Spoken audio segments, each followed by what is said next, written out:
I am Shushmita Mandal, working as an assistant professor in Raiganj B.Ed College, West Bengal. Today I will discuss on the topic curriculum. What is curriculum?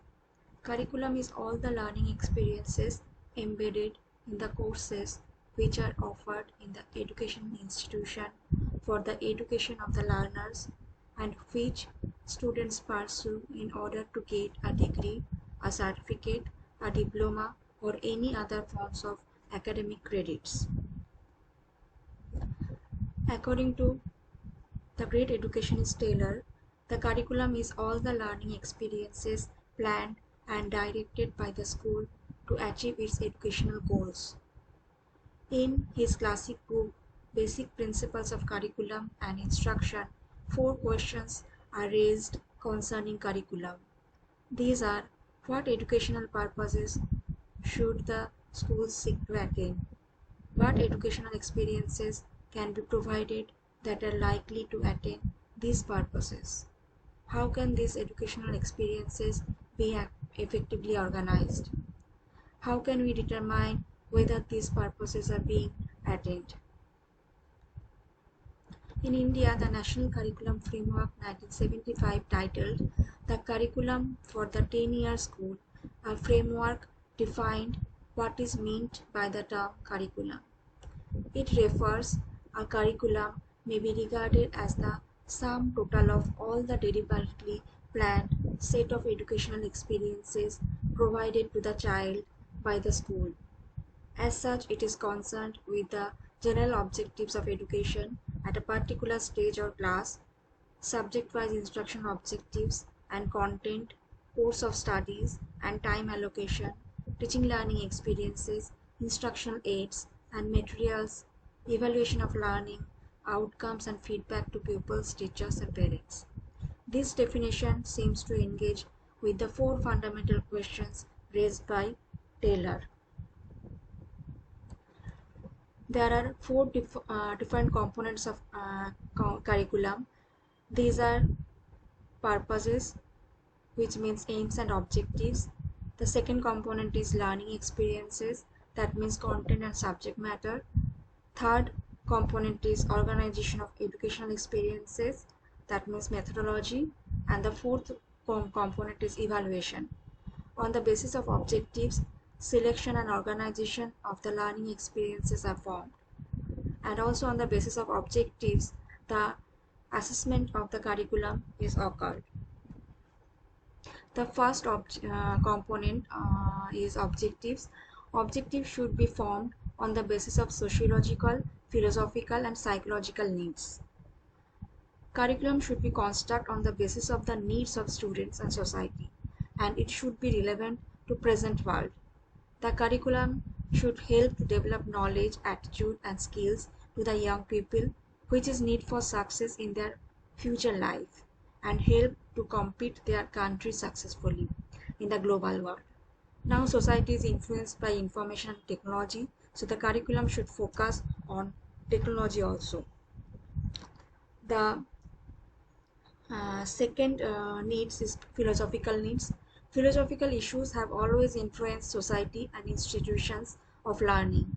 A study of the different philosophy of education in terms of curriculum development is essential. The different philosophy of education, that is idealism, realism, pragmatism, naturalism, which helps in development of the curriculum. The third needs of the curriculum development is psychological needs. Educational psychology deals with how people learn, need to recognize diversity among learners, basic psychological needs which are necessary for individuals to lead a full and happy life. The second curriculum component, that is learning experiences.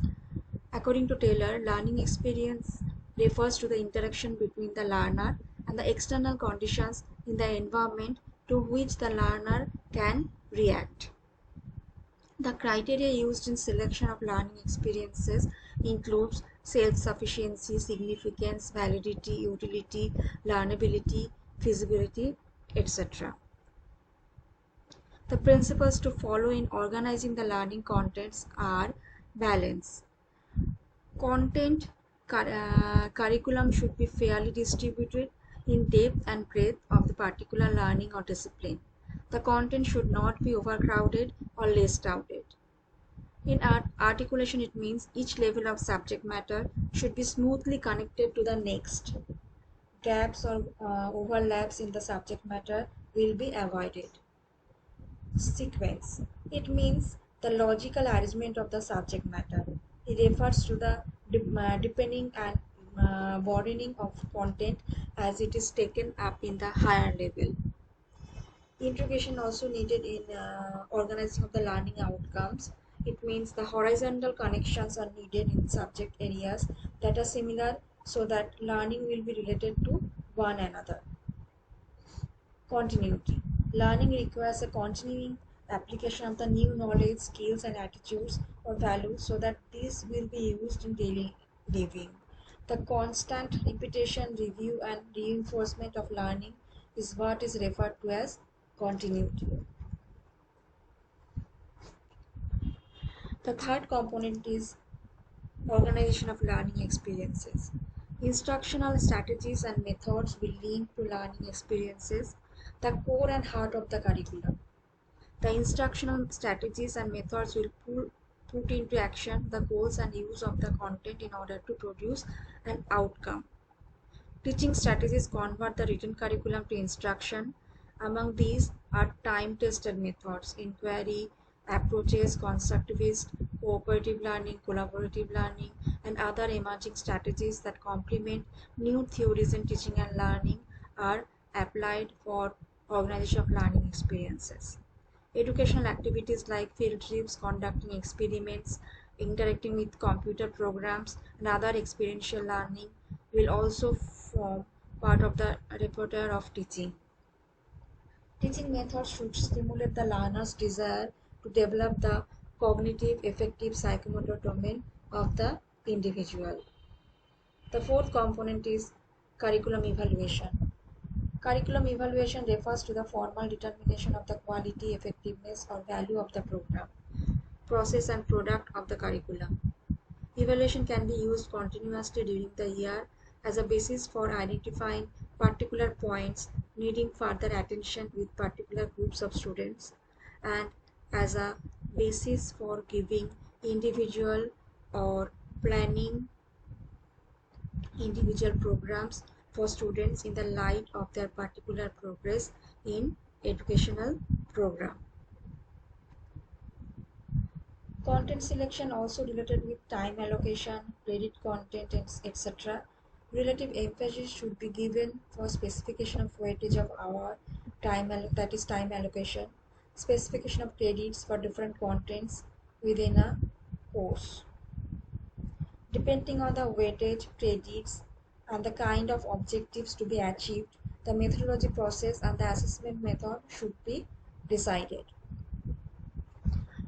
Nowadays, the evaluation procedure follows the formative evaluation, summative evaluation, and the continuous comprehensive evaluation is very much needed for this scenario. In evaluation procedure, we can utilize different procedures like written test or viva or observation or writing any reports, records, etc. The curriculum components cannot be scrutinized in isolation since each component affects the influences the rest. Since these components are interdependent, each has to be evaluated in conjunction with the others. So curriculum is very important for teachers, students, and for any other um, part of education institutions. So the curriculum should be analyzed properly, evaluated properly for regular interval. Then the curriculum should be dynamic and it should be helpful for the students. So the curriculum should be student centric. In next module, I will discuss on how a curriculum is developed. So thank you, and thank you for watching this video.